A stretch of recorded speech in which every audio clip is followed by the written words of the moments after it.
Finally, we got justice for Jussie.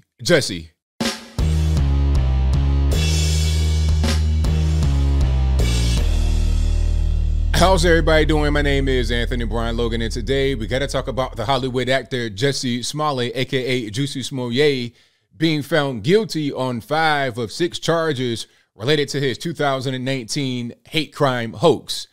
Now, I'm surprised that this actually went to trial. I figured since it didn't really go to trial last year, right when it happened, they were trying to pretty much throw it away, that nothing would happen, that there would be no further follow-up, and it'd pretty much be a wrap. But he went to trial and got convicted. Now, what did he get convicted of? Great question. Glad you asked. The charges are felony disorderly conduct, and each charge, if I'm not mistaken, carries a max of 3 years in the penitentiary of making big rocks and little rocks. But quote unquote legal experts say that he may only get probation, parole, or probation and community service. Basically a slap on the wrist, as is a norm in Chicago, Illinois. Although he deserves a lot more time than that, because understand this. Let's go back to 2019. It's been almost 2 years now, but it's like yesterday, pretty much in my mind. But let's go back there. It's the coldest night in the year in Chicago, Illinois. Very cold. They said it was a polar vortex. It's so cold that nobody is just outside randomly perusing around trying to find somebody to attack. Okay, the gangbangers, the homeless junkies, everybody is somewhere inside. You cannot just be outside lurking around. You're probably going to go ahead and die being out there. You understand? But I'll move on. So Jussie Smollett, who is, like I said, a Hollywood actor on a hit TV show called Empire. Is that around anymore? I never seen the show, so y'all please pardon my ignorance. But anyway, at the time he was on a hit show called Empire, and he decided to walk to a Subway to get a hero sandwich, to get a hoagie, a sub, or whatever you want to call it. So on the way, I guess, to the shop, or matter of fact, on the way back, because he still had the sandwich. But on the way back, he alleged that he was attacked by racist white Trump supporters. Okay, they had on MAGA hats, and they were saying, this is MAGA country. They were saying all these crazy things. They put a noose on his neck. They poured bleach on him. They beat him up. They did all types of stuff, right? He called the police on the situation. The police arrive, and they get there, and he has this rope on his neck, but it was like some twine. You're talking about, like, I mean, are you about to build a basket made of straw?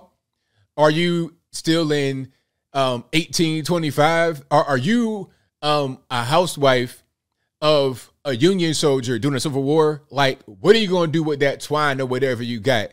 Are you going to tie a mattress to the top of your car? What are you really doing? Are you going to try to tie a Christmas tree up to the top of your sedan or your coupe? What's going on?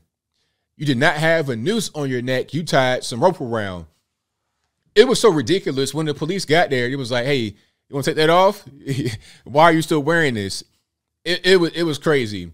And then the sandwich he had was gone. Well, the wrapper of the sandwich was still there, but the sandwich itself, the actual, the meat, the bread, all that good stuff, it was gone. He eating the sandwich. I guess he was a little bit hungry. So it's like, you know what? Hey, man, I know I just got beat up. I got lynched or whatever. They poured bleach on my face and 1,000 below zero weather, but I'm still hungry. I'm going to go ahead and just eat my sandwich, right? I'm not so traumatized to the point where I can't get a bite to eat. So he said that he was attacked. It was a racist hate hoax. And understand, this is during the time of Black Lives Matter, getting the budget to try and influence 2020 election. So there was all types of BLM riots and stuff happening at that time. So when he did that, that could have sparked a BLM riot right there in Chicago, and it could have got really ugly. There may have been some deaths as a result. Fortunately for us, his story was so ridiculous that it was immediately questioned. Like, that seems odd. That seems weird.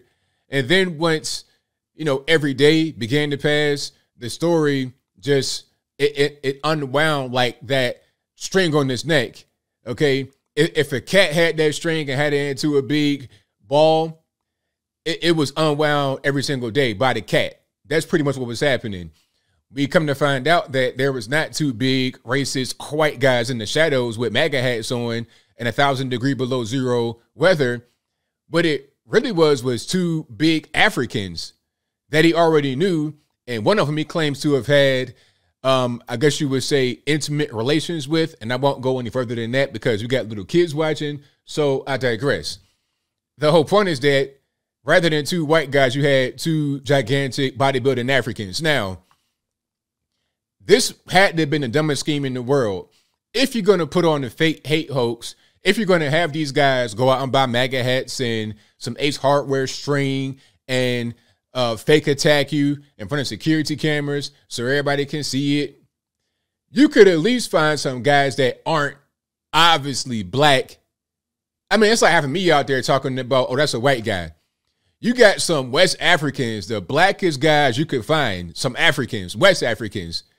You looking like Nation of Domination from WWF. You're looking like Black Panther the movie. But you want to tell me they're white guys?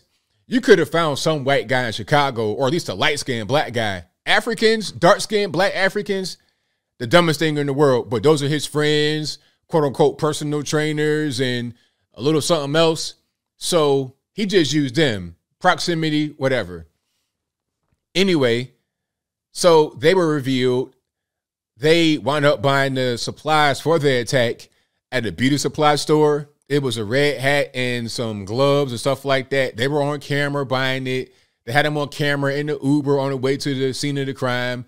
There was also a camera in the Uber when they went to the dry run because they rehearsed this. Understand, Jussie Smollett, shout out to Dave Chappelle for coining that term, one of his specials, clowning Jussie. But Jussie Smollett is a Hollywood actor, so he thought he was like Lee Daniels, Tyler Perry, Martin Scorsese, Steven Spielberg, etc. I'm going to direct this. Let's do a dry run. Let's rehearse so we know what to do when the time comes for the big day, for the big performance. Ultimately, this plan was tried and failed, and I'm not quite sure what the reason was. I think it's because Jussie understood that Empire was coming to an end, and he wanted to have a new stream of revenue. He wanted to be like Colin Kaepernick, or as he called himself, the quote-unquote gay Tupac. He wanted to have a new life, a new career as a social activist. And what better way to spark your career than to stage a fake hate crime against yourself so you can wear that like a chip on your shoulder, like, you know, some kind of war wound. You could point to it every day and say, look, you know what? I was in the battle. I was a hate crime victim. You could do TED Talks. You could do documentary. You could do a movie, all types of stuff. But ultimately, he was found to be a liar, to have lied to the police, and that was what that was. I'm glad that he's been found guilty, but will he go to the penitentiary? He should, for a few reasons, and I'll explain. First things first, he tied up so many resources from Chicago that how many murders went unsolved, how many murders happened because all the resources were not on the streets where they should have been. It was toward Jussie Smollett and trying to protect him and trying to figure out what happened because you got a high profile case. You don't want it to get out of control to where you have more carnage happens in the streets because, you know, people are trying to retaliate against whoever did that. So there were so many resources spent, so many man hours spent, so much heartache from people. And the story has been put out there. People still believe the story. Black Lives Matter Los Angeles still stand by Jussie, regardless of what the whole situation is.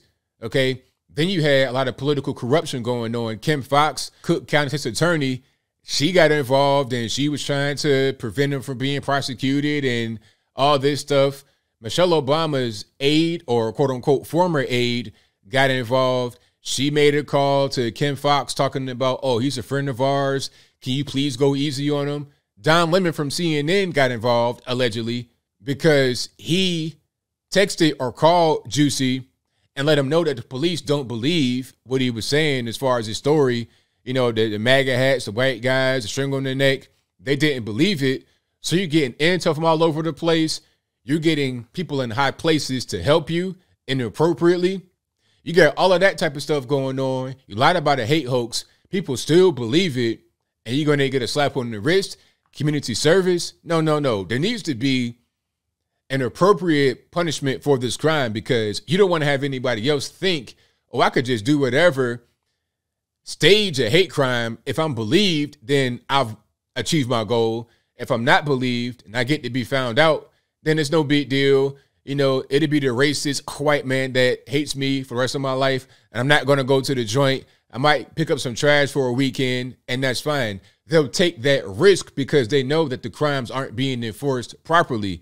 This is the reason why you have spikes of crime all over the nation, because they know that they're not really going to be prosecuted. They could do whatever they want and get away with it. You could steal anything in San Fran. If it's like less than $1,000, let's say you steal a Gucci bag, it's $800 or whatever the cost is, below $1,000. It's no problem. You can go ahead and steal that, sell it for double, and it's all profit because you didn't pay anything to get it. That's what's going on right now with the whole retail theft thing in California on the left coast. So you don't want to have hate hoaxes and actual crimes happen because people are emboldened to do it due to no fear of being prosecuted. But as I close, I want to say this. Jussie Smollett, hey man, you need to go to the penitentiary because what you did was completely crazy, completely wrong. There could have been a serious problem in Chicago, a serious hate crime retaliation out there, and people still believe that right now to this day. So although he's been found guilty, although the whole thing has been found out to be fake, a fraud, a hoax, we all know that some people still believe it. It's like the whole thing with hands up, don't shoot with Michael Brown in Ferguson, Missouri. People still to this day, that was what, about 5-6 years ago? People still to this day believe that the whole hands up, don't shoot thing happened the same way they believe that the Jussie Smollett hate crime actually happened. They refuse to believe any of the evidence that's been presented. They refuse to believe the Africans that testified that Jussie had recruited them and was going to pay them for what they did. There was even a canceled check produced from Jussie to these guys to do what they did. All the evidence is obvious. People still don't believe it because the first impression is oftentimes the only impression. But I think I'll leave that right there for now. And what say you? How do you feel about Jussie Smollett finally being found guilty on 5 of 6 charges of felony disorderly conduct? Whatever your thoughts are, please let me know in the comments below. You guys know where I stand. I think that it's high time that he gets punished for his crime. The only thing will be the sentencing. Is he going to get the appropriate amount of time? Is it going to be the slap on the wrist, as you know, is usual in Chicago? Like, what's going to happen? That's really going to determine how I really feel about it. But as of right now, I'm glad that he's been convicted. I'm glad that people can see that this whole thing was fake. Now we got to get everyone else who is not quite up to speed to understand this, and also to not have these hate hoaxes happen again, because there are actual hate crimes that happen. There are, people do get attacked sometimes. We want actual victims to be believed, not these ridiculous wolf criers going out here and just trying to get attention and money for themselves. But whatever your thoughts are, please let me know in the comments below. And that's all I got to say for this video. If you like what you heard, please comment, rate, share, and subscribe. Peace.